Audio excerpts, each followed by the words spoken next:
Jess, Assistant Director at Saline District Library. Welcome to our first mini podcast of 2024. April is a special month for many reasons. It's officially spring, the days are growing longer, birds are singing, and flowers are popping up everywhere. It's also National Poetry Month, a time to celebrate poets and poetry in all forms, from rhyming couplets and Shakespearean sonnets to the rhythmic words of the beat poets. Joining me today to talk about poetry is one of our youth librarians, Anna. Hi. Hi.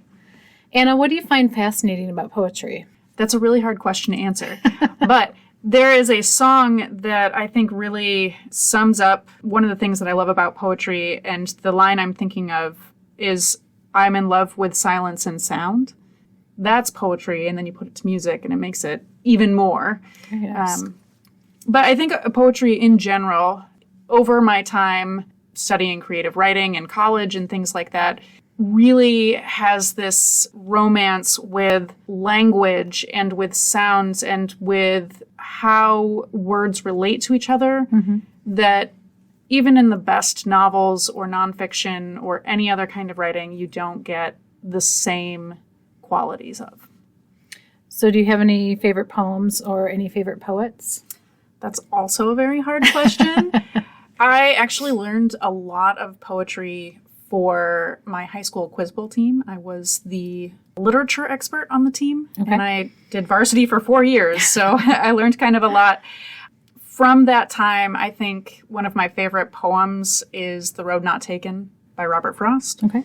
You know, two roads diverged in a yellow wood, and sorry I could not travel both, then be one traveler long I stood, and looked down one as far as I could to where it bent in the undergrowth. There's also other really wonderful times I've had with poetry.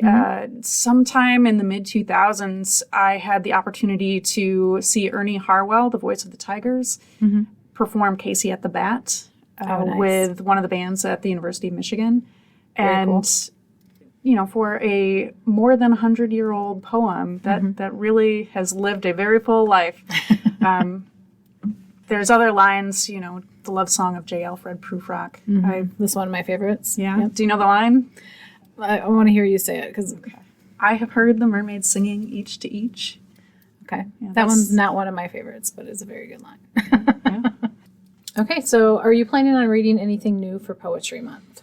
I am. Well, this is new to me. Last year, a book called Call Me Athena, Girl from Detroit, won a Michigan Notable Book Award, and it's by Colby Cedar Smith. I saw her talk last year and didn't actually read the book, so I am making up for that this April. Catching up, huh?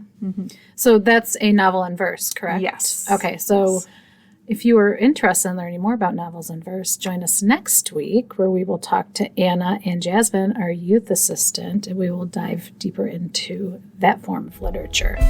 So thank you for joining me today, Anna.